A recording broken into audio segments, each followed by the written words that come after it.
రాజు నువ్వు ఎప్పుడు వ్యాన్ కొడుతున్నాడు? మనకు పెళ్ళైనా వ్యాన్ కొడుతున్నాడు, మనకు పిల్లలు పుట్టినా వ్యాన్ కొడుతున్నాడు, మన ముసలాళ్ళం అయిపోయినా వ్యాన్ కొడుతున్నాడు, సరేనా?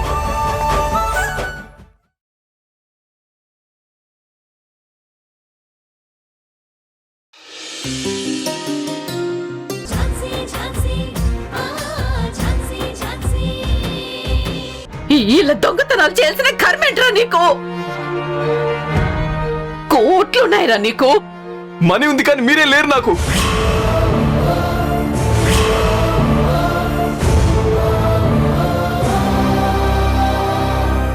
స్కూల్లో ఒక్క పేరెంట్స్ మీటింగ్ అయినా నువ్వు వచ్చావమ్మా? పోనీ డాడ్ నువ్వైనా వచ్చావా? మీరు చాలా బిజీ కదా, నీకు టైం లేదు, నాన్నకు కూడా టైం లేదు.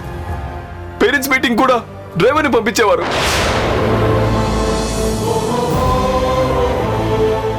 నా ఫ్రెండ్స్ అంతా నీ పేరెంట్స్ ఎక్కడ అని అడుగుతుంటే నేనెంత ఇన్సల్ట్ గా ఫీల్ అయ్యేవానో మీకు తెలుసా?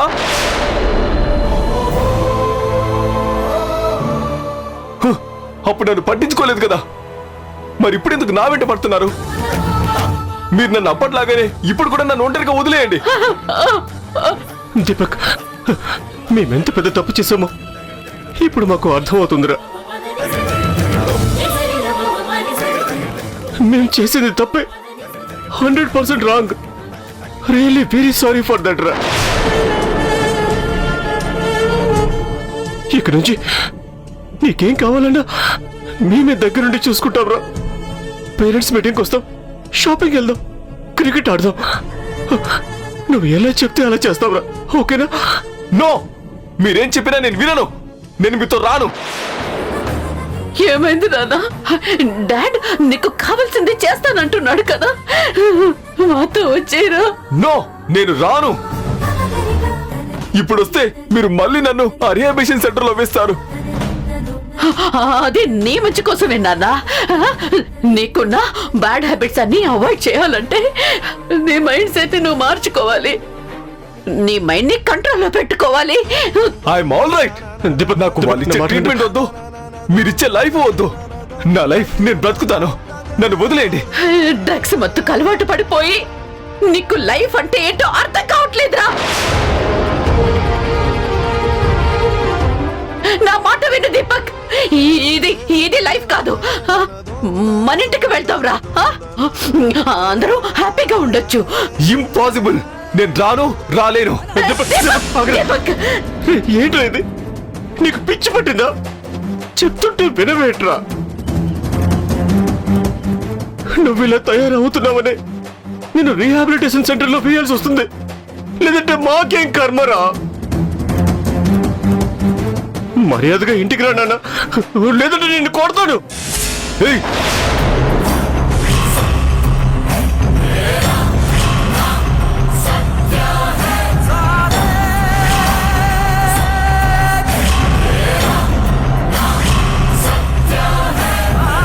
ఏరా,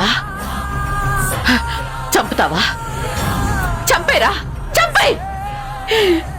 నీలాంటి కొడుకుని కన్నందుకు నాకు శిక్ష పడాల్సిందే. చంపే, చంపేరా.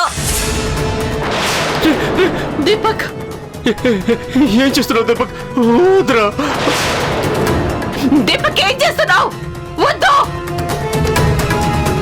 Leave mom, leave. లేదంటే నా గొంతు కోసుకొని ఇక్కడే చచ్చిపోతాను.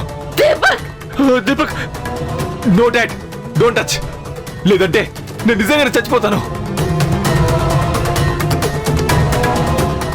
దీపక్, అలా చేయకు. లేదు మామ్, లేదు. నా బ్రతుకు నేనే బ్రతుకుతాను, నన్ను వదిలేయండి. దీపక్, మీరు లేకుండా అయినా ఉండగలను, కానీ డ్రగ్స్ లేకుండా నేను ఉండలేకపోతున్నాను. Please leave me. దీపక్, అవే నాకు సంతోషాన్ని ఇస్తున్నాయి. అలా బ్రతకడానికి మీరు నాకు మనీ ఇవ్వరు, ఫ్రీడమ్ ఇవ్వరు. అందుకే నేను మీ నుంచి దూరంగా వెళ్ళిపోవాలనుకుంటున్నాను. నన్ను వదిలేస్తారా లేదా? దీపక్, రే దయచేసి ఆ కత్తి కింద పడేరా. దీపక్, నీకే చెప్పేది, మర్యాదగా కత్తి కింద పడే. దీపక్ విను. దీపక్, సరే నీకెంత కావాలంటే అంత తీసుకురా. ఇదిగో ఈ కార్డులు కూడా తీసుకురా, ఎంత కావాలంటే అంత డ్రా చేసుకోరా. నా మాట వినరా, లిమిట్ లేదు, ఏం కావాలంటే అది చేసుకో.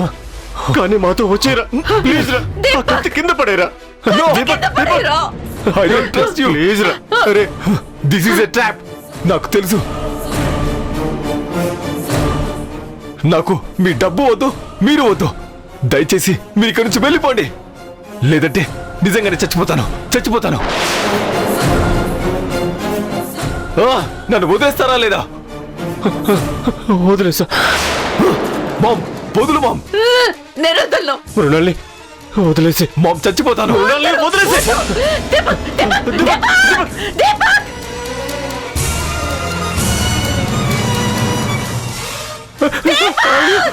దీపక్! ఆగు! వెళ్ళొద్దు! ప్రసాద్, ఆపండి! మృణాలి దీపక్! ప్లీజ్ అడగకు మృణాలి దీపక్! దీపక్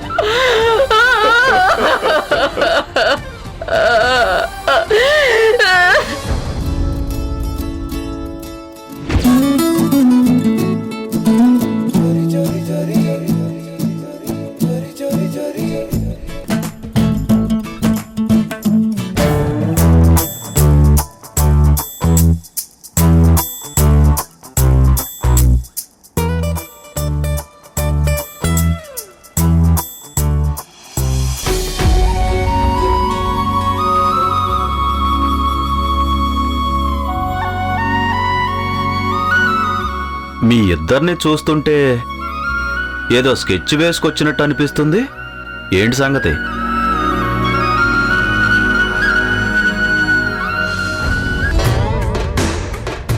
ఇది ఖచ్చితంగా స్కెచ్చే. నాకేదో ఫిట్టింగ్ పడిపోతుంది. హప్, వదలండి. అరే రే, ఏంట్రా ఇది? నా కాళ్ళ మీద పడ్డారు. లేవండి బాబు, లేవండి. మీరు మాకు వరం ఇస్తానంటేనే లేస్తాం, లేకపోతే ఈ కాళ్ళు ఇలాగే పట్టుకొని ఉంటాం. వరాలు ఇవ్వడానికి నేనేం బాబాని కాదు, బాబాయిని రా. లేవండి. మాకు హెల్ప్ చేస్తానంటేనే మేము లేస్తాం. పట్టపగల ఈ బ్లాక్ మెయిల్ ఏంట్రా? నువ్వు బ్లాక్ మెయిల్ అనుకో, బెగ్గింగ్ అనుకో, హెల్ప్ చేస్తానంటేనే లేస్తాం, లేదంటే కదలం. నిన్ను కదలనివ్వం. రేయ్, లేవండ్రా. విషయం ఏంటో చెప్పండి. లేవండి. ముందు విషయం ఏంటో చెప్పు. ఝాన్సీ, అసలు మన ప్రేమ సక్సెస్ కావడానికి కారణం మా బాబాయ్ తెలుసా? అవునరా, నేను ఫినిష్ అవడానికి కూడా కారణం మీ ప్రేమే. Thank you sir. దేనికి? నేను ఫినిష్ అవుతున్నందుకా? ఆహా, కాదు సార్, మా ప్రేమకు హెల్ప్ చేసినందుకు. సారేంటి, మావయ్య అని పిలు. థ్యాంక్ యూ సో మచ్ మావయ్య. ఒరేయ్, మీరిలా బాబాయ్ మావయ్య అంటూ ఉంటే నా గాల్లో తేలుతున్నట్టు అనిపిస్తుందిరా. కొంచెం నేల మీదకి రండి బాబాయ్, మాట్లాడే పనుంది. ఆ, ఏంటో చెప్పండి. బాబాయ్, మీరు పేరుకే చంద్రమోహన్, కానీ తీరులో సింహం బాబాయ్. ఏంట్రా సింహం చింపాంజీ అని ఏదేదో మాట్లాడుతున్నావు? ఏం లేదు బాబాయ్, మీరు మాకొక సహాయం చేయండి. మీకు సహాయం చేస్తే నా మర్డర్ ప్లాన్ నేనే గీసుకున్నట్టు ఉంటుందిరా. మీరు వాళ్ళ జోకులు వేస్తారు మావయ్య. జోకు బాగుంటే నవ్వు, కానీ ఇలా ఇంట్లో ఉన్నప్పుడు మావయ్య అని మాత్రం అనకమ్మా. ఎవరైనా వింటే ఆ జోకు నిజమైపోతుంది. అలాగే మావయ్య. Okay okay, sorry sir. అరే గౌతమ్, మీరిద్దరూ జంటగా లోపలికి వచ్చేటప్పుడు అదే మా బాబు సోమేశ్వరరావు ఏమైనా చూశాడా ఏంటి? కొంపదీసి కొంప తీసే పని లేదులే, తాతయ్య చూడలేదు. అమ్మయ్యా, రక్షించారా. బాబాయ్, సీరియస్గా మీరు మాకు ఒక హెల్ప్ చేసి పెట్టాలి. హెల్పేగా చేస్తాం. ఇలాంటివి నేను చాలా చేశా. నీకేం కావాలో చెప్పు. మాటిచ్చాక తప్పకూడదు మరి. ఏంట్రా అంత స్ట్రాంగ్ గా అడుగుతున్నారు? కొంపదీసి మీ పెళ్లికి మంత్రాలు చదవమంటారా ఏంటి? ఆహా, మాకు అలాంటి తొందర ఏం లేదు, దానికి ఇంకా చాలా టైం ఉంది సార్. ఓహో, మరి నన్ను ఇంతలా బ్రతిమాలాల్సిన అవసరం ఏంటి?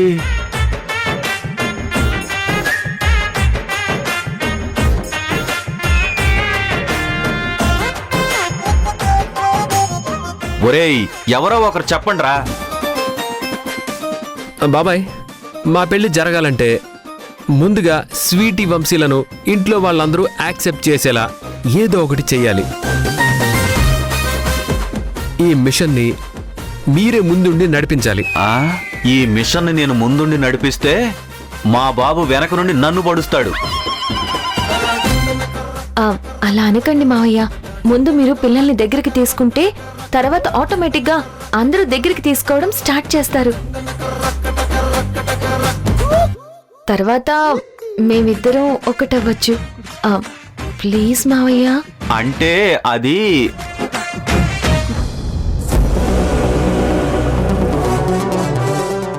ఏంటో చెప్పు బాబాయ్. అదేంటంటే నోరు తెరిచి చెప్పు బాబాయ్. అదేరా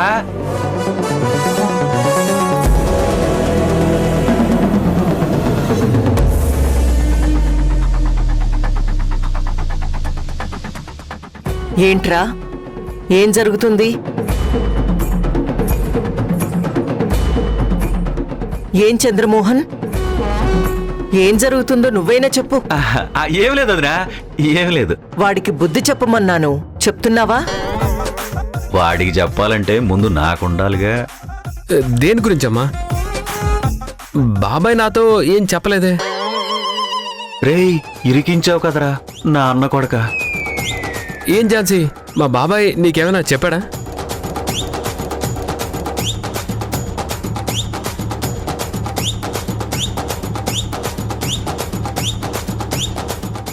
ఏంటి చంద్రమోహన్, నేనేం చెప్పాను, నువ్వేం చేస్తున్నావు? అదే వదినా, నేను చాలే, నువ్వేం చెప్పొద్దు. ఏంటమ్మా విషయం? చూడు గౌతమ్, మీ ఇద్దరి ప్రేమ సక్సెస్ కాదు. మీ ఇద్దరికి పెళ్లి జరగదు.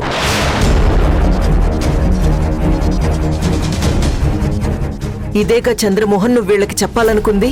ఓహో, గన్తో మీరు షూట్ చేసి వేలి ముద్దలు నాయి వేశారుగా వదినా. తనే కాదు, నేను కూడా అదే అంటాను. అర్థమవుతుందా? ఏం మాట్లాడుతున్నావు అమ్మా? జరిగేదే చెప్తున్నాన్రా, జరిగి తీరాల్సిందే అని నిర్ణయిస్తున్నాను. అన్నీ మీకు మీరే అనేసుకుంటే ఎలాగమ్మా? మా ఉద్దేశాలు కూడా వినాలి కదా. ఎవరి ఉద్దేశాల గురించి, ఉద్యమాల గురించి నేను వినను, నాకు అవసరం లేదు.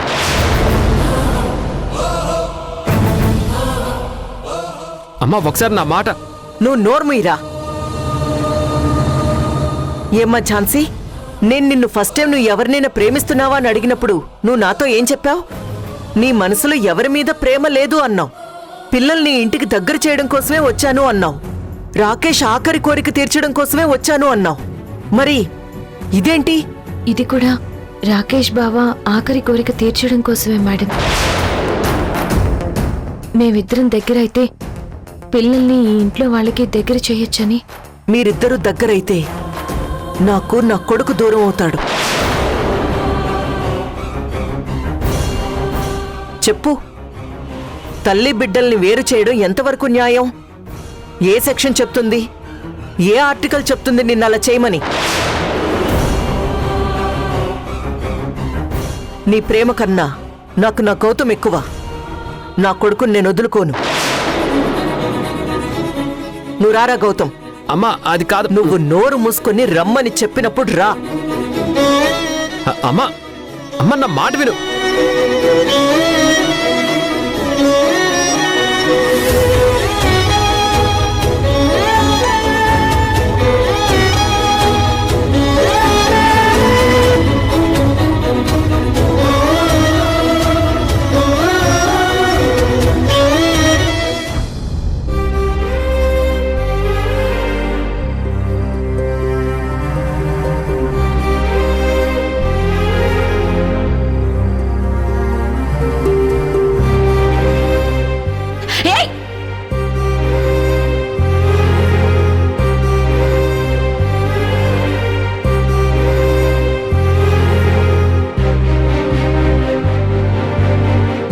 స్కూల్లో ఒక్క పేరెంట్స్ మీటింగ్ అయినా నువ్వు వచ్చావమ్మా?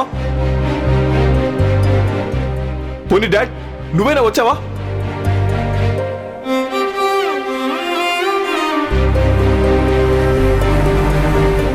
మామ్ చచ్చిపోతాను. మృణాల్ని వదిలేసి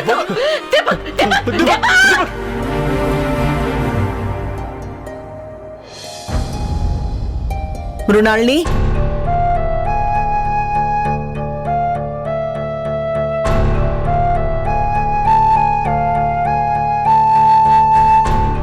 ఏమైంది వదినా? కొంచెం నువ్వైనా వీడికి నచ్చజెప్పు మృణాల్ని. నేను చెప్పేది వీడి తలకెక్కడం లేదు. నా మాట అసలు లెక్క చేయడం లేదు. ఏంటి గౌతమ్, ప్రాబ్లం ఏంటి? నువ్వే చెప్పు మృణాల్ని. ఆ ప్రియాంకకేం తక్కువ?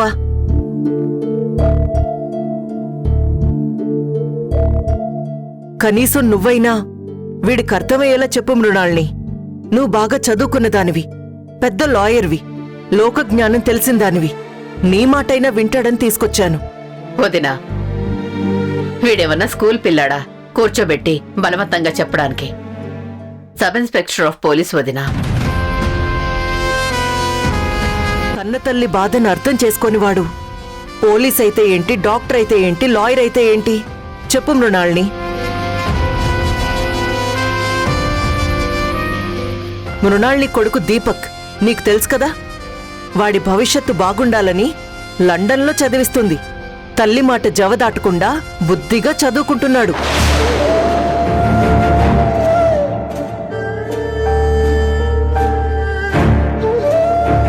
మరి నువ్వు మేం వద్దన్న ఉద్యోగంలోనే చేరావు, మేం వద్దన్న పనులే చేస్తున్నావు.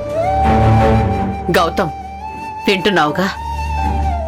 ఇకనైనా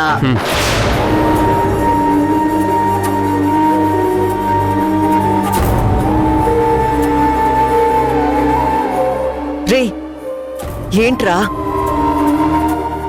రే?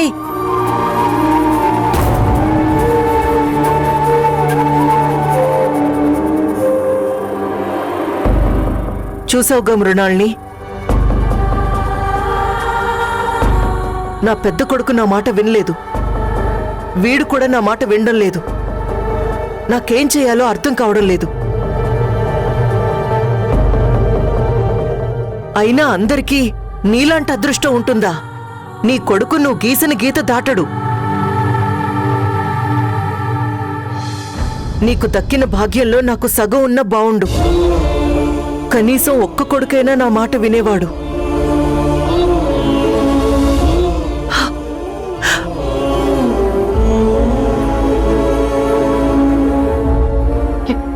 ఏంటి ప్రసాద్ ఇది?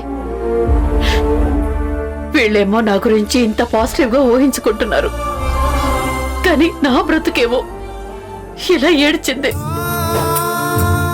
ఇప్పుడు కానీ వీళ్ళకి దీపక్ విషయం తెలిసిందంటే ఇన్ అండ్ అవుట్ నా ప్రెస్టేజ్ అంతా పోతుంది. అదే జరిగితే నేను ప్రాణాలతో ఉండలేను. Control yourself మృణాల్ని. లైఫ్ ఎప్పుడూ ఒకేలా ఉండదు. మనం అనుకున్నట్టుగా అస్సలు ఉండదు. Be positive.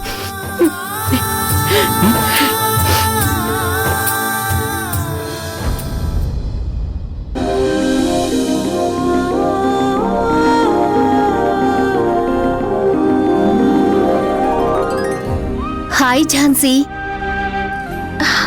Hi Priyanka, welcome my dear.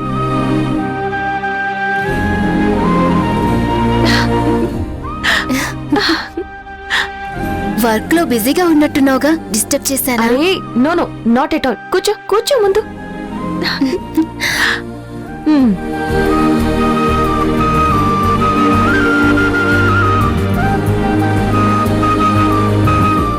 Priyanka, ఏంటి నా కళ్ళలో కళ్ళు పెట్టి చూస్తున్నావు?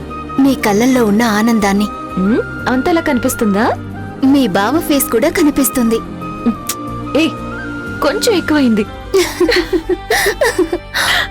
ఫైనల్ గా మీ బావకి ప్రపోజ్ చేశావు. నీ లవ్ సక్సెస్ అయ్యింది. మరి నెక్స్ట్ ఏంటి? లవ్ సక్సెస్ అయిందిలే, కానీ నెక్స్ట్ ఏంటా అని తలుచుకుంటేనే భయం వేస్తుంది. Life snakes and ladders game లా ఉంది. హ? ఎందుకలా అనిపిస్తుంది? మా పెళ్లికి అందరూ ఒప్పుకోవాలి కదా. సరే, నా సంగతి వదిలే. నీ సంగతి ఏంటి? నేను నీకన్నా ఒక స్టెప్ ముందే ఉన్నాను. ఎందులో? నువ్వెప్పుడు లవ్ ట్రాక్ ఎక్కావు. నా మ్యాటర్ పెళ్లి వరకు వెళ్ళిపోయింది. ఏంటి నువ్వనేది? అవును. నిజంగా నువ్వు మామూలు ఫాస్ట్ గా లేవు. అన్నీ అలా కలిసొచ్చాయి. ఆ, మామూలుగా మనం లవ్ చేసుకున్న క్షణం నుండి పేరెంట్స్ మనకి రివర్స్ అవుతారు. కానీ నా విషయంలో మాత్రం నా పేరెంట్స్ గాని వాళ్ళ పేరెంట్స్ గాని ఎప్పుడెప్పుడు మా పెళ్లి చేయాలా అని తహతహలాడుతున్నారు. ప్రియాంక, లక్ లిప్స్టిక్ లా అంటుకుపోయింది నీకు. నీకేమైనా తక్కువ? నీలో కూడా సక్సెస్ అయింది కదా. ఆఫ్ కోర్స్, కానీ దాటాల్సిన అడ్డంకులు ఇంకా చాలా ఉన్నాయి. నేను దాటాల్సిన అడ్డంకులు కూడా చాలా ఉన్నాయి. ఝాన్సీ, ఒక విషయం అడుగుతాను, చెప్తావా? పర్మిషన్ ఎందుకు అడుగుతున్నావు? అది కాదు, ఇందాక నీ life snake and ladder game లా ఉందన్నావు కదా, అందులో నేను స్నేకా లేక ల్యాడరా? నువ్వు స్నేకే. అన్నిటికంటే పెద్ద స్నేక్ ఉంటుంది చూడు, ఆ స్నేక్వి. ఏంటి, ఫీల్ అయ్యావా? జస్ట్ తమాషాగా అన్నాను. నువ్వెప్పుడు నా లైఫ్ లో ఒక నిత్యం లాంటిదానివే ప్రియాంక. నా లవ్ సక్సెస్ అవ్వడంలో ముఖ్య పాత్ర పోషించి నన్ను ఒక్క మెట్టు ఎక్కించడం కాదు, ఒకేసారి 100 మెట్లు ఎక్కించావు. నేను నీకు ఒక తమాషా చెప్పనా? నేను నా లవర్ తో ఎలాగైతే లవ్ లో పడ్డానో అలాగే నీతో కూడా ఫస్ట్ మీటింగ్ తోనే ఫ్రెండ్షిప్ లో పడ్డాను. లవ్ ఎట్ ఫస్ట్ సైట్ లాగా friendship at first sight. You are my best friend for ever and ever. ఒక్క ముక్కలో చెప్పాలంటే యు ఆర్ మై సోల్మేట్. నువ్వు ఇలా మాట్లాడుతుంటే నాకు చాలా హ్యాపీగా అనిపిస్తుంది.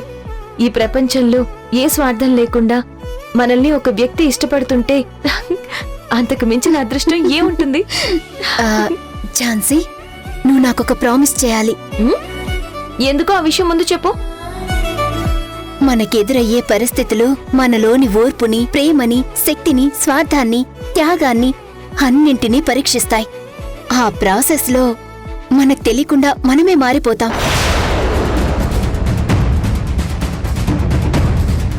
రేపు ఎలాంటి ప్రాబ్లమ్స్ వచ్చినా మన స్నేహం మాత్రం ఎప్పటికీ ఇలానే ఉండాలని చెప్తున్నా. మన ఫ్రెండ్షిప్ ఇలానే ఉంటుందని నువ్వు నాకు ప్రామిస్ చెయ్యి. నువ్వు ఒప్పుకుంటేనే నేను పెళ్లి చేసుకుంటాను. ప్రామిస్. నువ్వు మీ వాళ్ళతో ఈ పెళ్లి ఇష్టం లేదని చెప్తావా చెప్పవా? ఏంటి, బెదిరిస్తున్నారా?